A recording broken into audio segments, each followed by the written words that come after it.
Donnybrook is made possible by the support of the Betsy and Thomas Patterson Foundation and the members of 9PBS. And we thank them and thank you for joining us for this edition of Donnybrook. Wow, a lot of topics on this unseasonably warm Thursday. Let's meet the panelists who are seated around the brown table, starting with Wendy Wiese from KTRS, Mr. Bill McClellan from the Post-Dispatch, Ray Hartmann from the Riverfront Times, rawstory.com, and KTRS, Mr. Alvin Reid from the St. Louis American. And before we proceed, a couple of announcements. On the 9th of June, it'll be our next Donny Bash live broadcast. A few choice tickets are still available, and they can be yours if you go to pbs.org/Donnybrook. And also on the second half of this program, we're going to talk about AIDS in Africa and other issues with this year's 2022 commencement speaker at Webster University, Jibril Diallo, who's with the African Renaissance and Diaspora Network, will be joining Alvin and me for that section. First, Alvin, I think we want to start with you. And I'm actually rather shocked that here we are, May the 12th, at least when the broadcast is starting, and as of press time, the General Assembly, which has a job to create new congressional districts, still hasn't done it. It's not functioning, the General Assembly. Their job is to create congressional districts, and based on the most recent census, it's not happening. Well, you know, one, it's not unseasonably warm. It's really hot outside. Okay. And maybe that's the argument started already. And we don't. I mean, frankly, as long as we're going there, we don't have select tickets at Donny Bash. We have PSLs. There we go. Okay, which So, is very specific. maybe that's what's impacting the legislature. But you know, they're so busy passing bills that have nothing to do with anything that really impacts Missourians that they just can't be bothered with the things that they're constitutionally supposed to be doing. And you said it right. You know, do your job. Your job is to do this, and if it gets thrown out by a court, or the people don't like it, or it's messed up, or whatever, I mean, that's the path you have to go down. But to not do your job, and then, like I said, be just wasting all this time, and not doing things that would bring money into the state, i.e. gambling, i.e. legalized marijuana, i.e. all these different things. You know what's happening? It's shameful. Jason Rosenbaum, our colleague who was with us a couple weeks ago, he of course works for KWMU, and he did a piece on national NPR pointing out that local candidates, they don't even know where to campaign, right, because they don't know where the district boundaries are. No, I think Alvin's absolutely right, and I heartily disagree. Because you're right about your point. That I'm they're not 80% right. They're not doing, you're right that they're not doing their job, but I'm celebrating it. And the story of the 22 legislative session is the Republican Civil War in the Senate, led by Bob Onder and Bill Eigel of St. Charles County, who have thrown a hissy fit, you know, because they want to have a congressional district contained in St. Charles County that they can run on. They've completely, popcorn sales among Democrats have gone through the roof in Jefferson City. They're just sitting back, and you're absolutely right. The dysfunction is shameful, but it's also beneficial because most of the things they want to do are bad. And I think in this particular case, the idea, the odds of getting a reasonable, fair-minded district redistricting plan will be much better by going to the courts, and so well, you know, I'm fine with it. But it's true that most people are happy that they're not doing anything, because when they do things, it's always negative, and yet these same people will get reelected. I mean, it isn't like the citizens have had enough of this. The citizens will say, you know, we want these same guys, same people. But I am with Alvin. I mean, this is what you were elected to do. This is what you are charged with. Do it. I mean, and they would be the first ones to say that if someone else were seen to be derelict in their duties. Oh, amen. Amen. I think a computer should determine the congressional districts. But let's move on. Bill, I want to ask you about a pot factory or production facility, which was slated for Olivet, and there was a meeting this week in Olivet, but town fathers and mothers heard from dozens of protesters who didn't want this marijuana production facility near their homes. I happen to agree with these people. I think a lot of people do not like the smell of pot, and they certainly don't want it near their homes. In Denver and in Boston, they've got rules where your pot production facility has to be at least 1,000 feet away from a home. I kind of like that. How about you? Well, I would think that the property is cheaper outside of a metro area, and you could have your pot farm, you know, somewhere outside of the metro area. The interesting thing about this is Karen Good, the frame shop owner, who was saying that her stepfather lives, you know, just a few feet away, and she's thinking of moving him if this thing goes. That's Bill Lotka, my friend, our car reporter, and I play tennis with Lotka, and the idea that he can be moved like he's infirm kind of made me wonder about my own tennis abilities now. But I did call Bill and say, do you agree with Karen? And Are you going anywhere? and he said that he was going to be at the meeting speaking against the marijuana factory. So if Lotka doesn't want it near his condo or apartment, whatever it is, I stand with Lotka. I want to. Can somebody get me a time machine? Yeah, I want to go back to mean, 1987 wow. and say, Bill McClellan, you know, Martin, our late great pal Martin Dugas said, well, in 35 years from now, Bill, you're going to be against a pot factory in Olivet. That's all I consider. I think you're probably right on the merits, but wow, that's all I can think about. Wow, we've come a long way. Alvin? Well, okay, I'm sure the municipality is saying, like, okay, we know what's in it for us, but now if I'm near to them, you know, don't you say, like, okay, you know, like, what do I get out of this pot factory? You know, so like, yeah, we could probably work something out. Okay, I just think that this is where we are right now, and when things are legal and not dangerous, and let me put it this way, I would not talk about marijuana smoke or whatever, but just it's a facility, it's a taxpayer, it's coming to your community. Would you rather have Section 8 housing? Would you rather have homeless? Would you rather? Do you feel that way about naughty lingerie stores? I mean, do you feel the same way? Well, I mean, because we're all not in our backyard, right? It's all a NIMBY. Well, thing. Speak for yourself on that. I'm going to focus on Alvin right now. No, some things yes, and then some things no.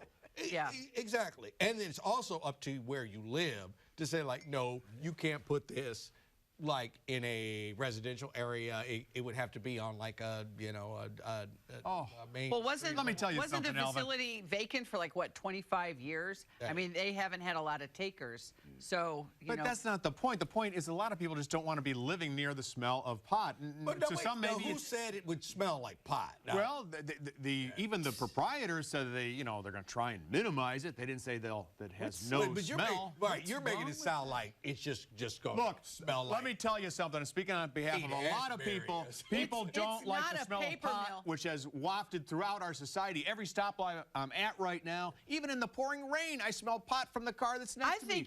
I think that you've been retired too long. Yeah. That's what I think. Because if you can smell pot in the rain, we'll start rolling up our windows. it's not a paper mill smell. I mean, and I respect the.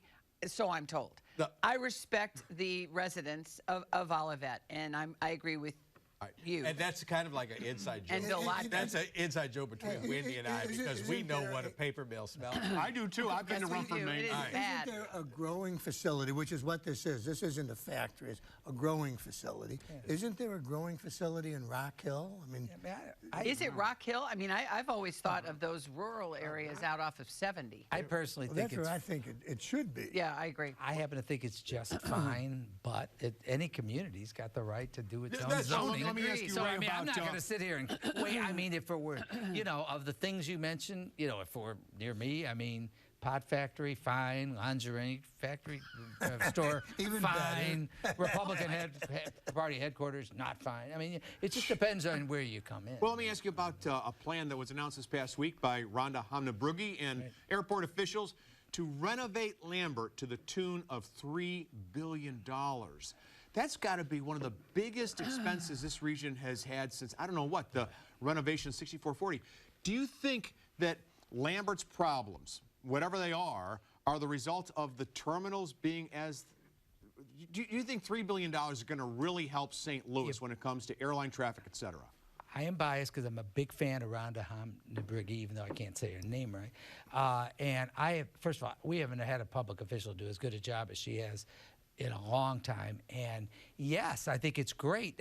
And there's... First of all, there is a substantial amount of federal infrastructure money out specifically for this kind of project. If you look around the country, and I happened to Google it before we came on, there's all airport projects, projects of any size run in the billions. And we're talking about cities like Salt Lake City, Pittsburgh, New Orleans, not in addition. I mean, the big ones like, LaGuardia or JFK, I think it's $13 Probably billion. Trillions. Well, no, it's $8 billion at O'Hare and $8 billion at the big ones. But even in the accessible, the size cities we have, there's money for this now. And we have to. I know we've had failures before, in particular the runway thing out there and the trolley, all these. But I will say this: that we should be embracing this. We want to, we should absolutely. Well, the airport is a critical asset. It's going to take. It's a great idea. It's going to take what, 10 years for dreams to become reality, for the shovel to hit the dirt. People do seem to be very excited. I mean, some of the people who have weighed in with their public comments, they seem to be very excited about the prospects of. Well, I got a question. And Ray, a week ago, when we were complaining about the fact that the convention center couldn't find a single bidder. Right. You were talking about how, well, this is just around the country and it's an industry thing. Right. How can we get bids on something like this? I mean, if there's a shortage of everything out there, how can we do a $3 billion job? Well, first of all, it's a disconnect to me. Well, I think that it's a great question, but I think the answer is, if you're talking about, first of all, the convention center is eventually going to get bids for its thing. And the convention center is downtown. But this, if you're talking, and again, I was surprised. My first reaction was, geez, it's a lot of money. And then it turns out, if you're going to renovate major airports, which we have one of, in 2022, it's what you do. It's what But they're talking about relocating Interstate 70. So we just all have to relax. As long as they fix the parking garage signing. Why don't we relocate the airport? Why don't we move the airport? Why? This is like, I live in an old house, okay? And it would cost this much. It's like, you know what? And you mentioned them all. Denver, Atlanta, on and on and on. What was the first thing they do? Say like, let's build a new airport. Let's get it out of this landlocked mass next to 70. Not only that, but I am just not like, hey, Ray Hartman, like you, oh, if the officials say it's necessary, let's do it. We all went through the $1 billion runway that's not even used, and we were all told by the experts who we loved how important this new runway would be, and they destroyed Bridgeton and surrounding communities, not to mention Kinloch. So I say, where is your journalistic skepticism when it comes to officials telling you something? Because I'm not talking to Leonard Griggs this time, Well, I like Rhonda Hamnebrigi too, but we have problems. Big difference. Do you think we're going to get like a nonstop to San Francisco or Seattle if we renovate the airport? That's not going to make a difference. But she said that the Southwest, she said, we're coming back strong from the pandemic. She said, so who knows? And we're focusing, we always focus on the downtown area. There is a lot of growth going on in those outer rings. True. So, I think Lambert's a fine location. Okay. I think it's Columbia a great... Okay. Do you still have phones there? Wow. Call them. Okay, Alvin, I want to ask you about earmarks. It was reported this week by the Post-Dispatch, and I think the St. Louis American as well, about how Congressman Cori Bush has brought $9.1 million worth of earmarks to her district, and she's parading around the 1st District with big checks, for the photographers to say that, she brought this money to town. She's not the biggest earmarker. Senator Roy Blunt, Blaine Luetkemeyer, Sam Graves, they have all brought more to their districts. So for some reason, she was kind of singled out. But I've got a problem with earmarks because the leadership says, oh, pick 10 projects, we'll give you the money for it. I think it's better if you have someone at an agency in the federal government in Washington, D.C. who can compare and contrast and say, okay, does Denver need the money, or does St. Louis, or does Moline Acres, or you name it. Where should the money go? Moline Acres? Yeah, Moline Acres. As opposed to the politicians doling out money and then running for re-election. Okay, I hear what you're saying, but at the same time, I think the individual projects do make a difference. These went to healthcare facilities. They're going to build new facilities and help out Affinia Healthcare. And we talk about there's a health care gap in underserved neighborhoods, and that is her bailiwick. That's what she ran on, and she is helping these facilities. How could you be upset are helping with these that? facilities. Well, no, we are helping No, but these she facilities. picked the picked the Right. project. So like, right. yeah, it's our money, but at the same time, it's going somewhere. All right? That's true. And Roy's, a lot of it's going down to the University of Missouri for like one of the medical complexes. And the infrastructure. That I like. Right, you know. Well, and But that's just so, it's what you like it. I'm sorry, go ahead. No. I mean, Roy was the Chesterfield, the flood, wasn't it No, the the floodplain, and then a right. bridge, and then a lot of other, you know, the medical sciences building at Mizzou. I disagree with the esteemed Mr. Brennan on this. Rather than have a federal agency in Washington decide what St. Louis needs, I think it makes sense to have a local official. And in this case, Cori Bush, I'm not a big fan, but I think this is the right thing that she's doing, bringing money into the district. And keep in mind, in the real world, that federal bureaucrat you're talking about. Oh, now we're against bureaucrats. Excuse me. Yeah. No, These that are federal hard-working government bureaucrat's workers boss who is are... going to get called by whatever influential politician. So don't think that all of a sudden that just because it was done by somebody that's not here, that somehow it's going to be an impartial decision. But I will say this, that good for Cori Bush, and it's interesting, when she stood up and took on defied the conventional wisdom by standing up against a weapon system for Boeing, everybody acted like it was so terrible, you know, that she would do this. This is the flip side of it. She is doing her job. And by the way, Roy Blunt, she's doing her job. I didn't like it when Rostenkowski did it. Yeah, I don't like it when people bring pork that's back to their their job. district. No, it's not. Or It's a little Congressman like Gephardt. I mean, he was Excuse me. Santa Claus. But it's you want to. It's the old unilaterally disarm, so other people's congressmen and Right. senators can do it. That's exactly the argument you had for the loop trolley. I didn't like the That's argument then. I exactly- don't No, like it it isn't. now. Thank This is you.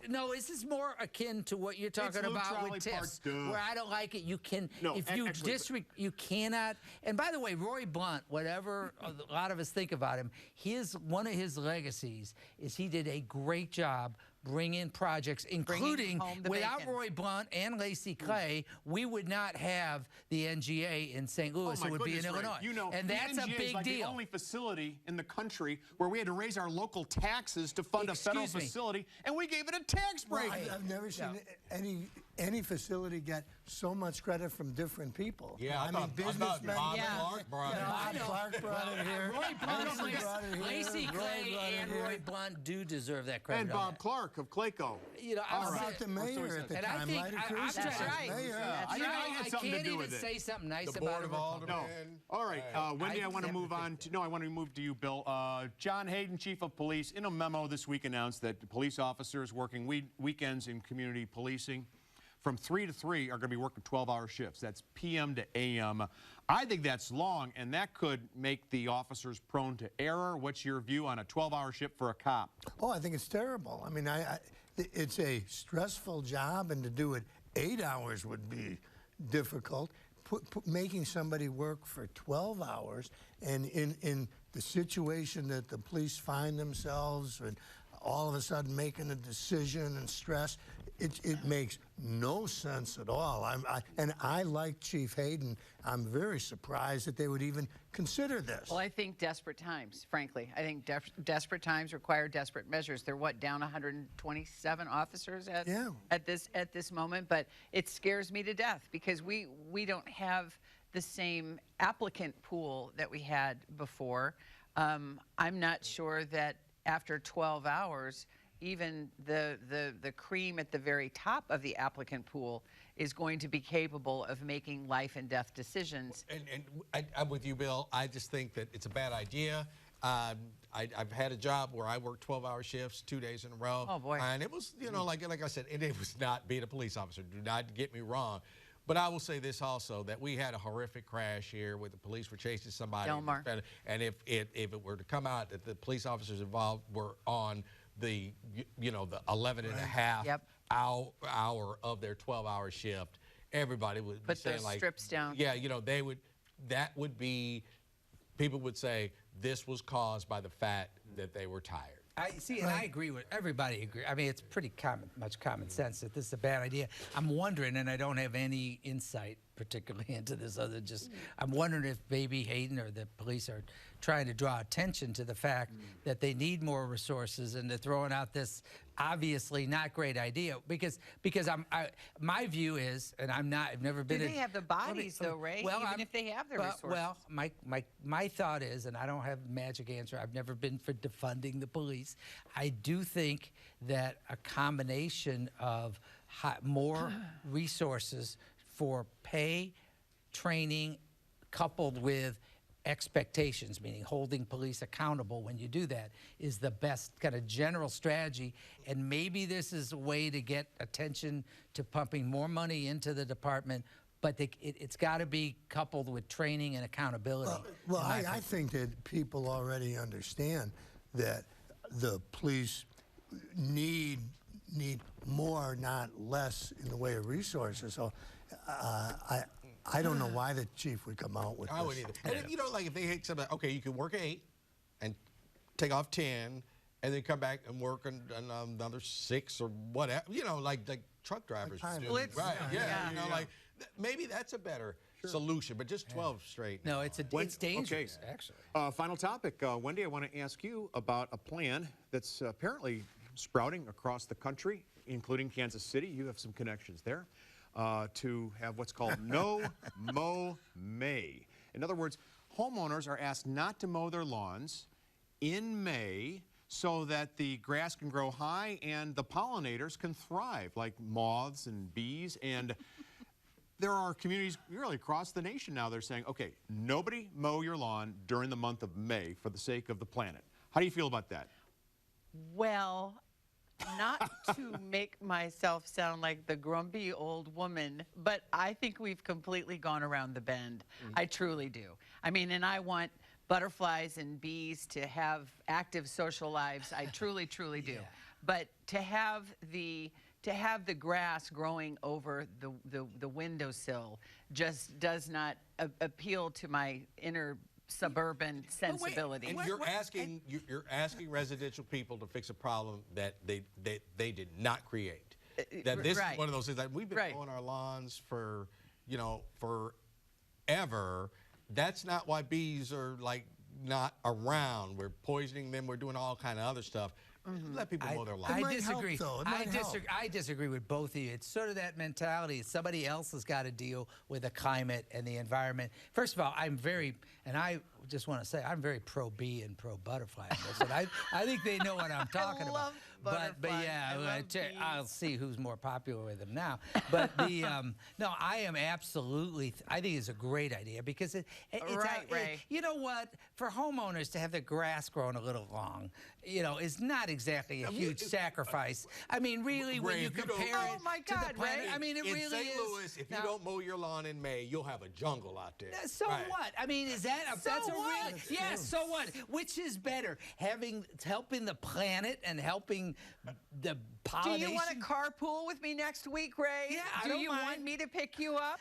Sure. Are you willing to go that far? First of all, I don't own a home now, but when I did, I wasn't the best at mowing it, so it's probably easy for me to say. But I think it's fine. I mean, it's such a perfect example. I agree with Ray. In fact, I would take a step further. I think MoDOT should not mow it all on the sides of the highways anymore. Well, because it covers up the litter. That's why. Well, there's that. And Are you trying to let the jungles thrive so the bees and the nature. Wow. Wait a minute. Take the mow out of MoDOT. Now, didn't we just say a little bit ago you and I are moving to Arizona? That municipalities shouldn't have the right to make you put like a charging station in?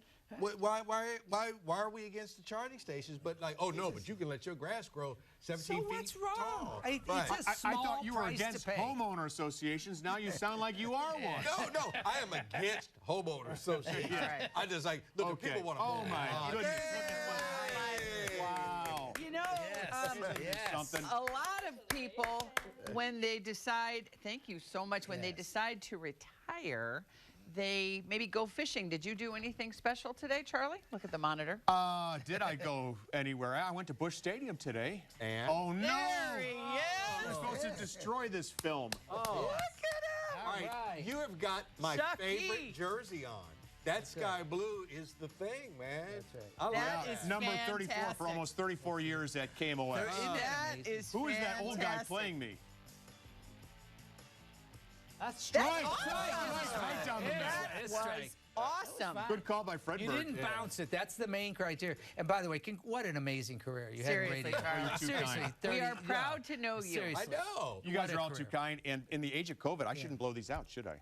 But And I just want to that's say, all right. That's and I know okay. I can speak for all the Use fans. your finger. Show it. Oh, okay. Be Yeah. I'll do zen. that. Be strong. Well, here's the deal. I am going to take the next 3 weeks off, so I'll be on a sabbatical, but I'll be back for Donnie Bash, which is June the 9th, and you can join us if you go to 9pbs.org/Donnybrook. You're not retiring from this? I'm not retiring from. Oh, sorry, Ray. Never. Oh. Oh, yeah, just from KMOX, the radio side. No, congratulations. Thank you so much, everybody. And don't go away, however, because in a moment, Jabril is going to join us, Diallo from the African Renaissance and Diaspora Network. Alvin and I will pose questions his way before he speaks to the graduating students at Webster University. So thanks, everybody. Have a great one, but don't go away. Donnybrook is made possible by the support of the Betsy and Thomas Patterson Foundation and the members of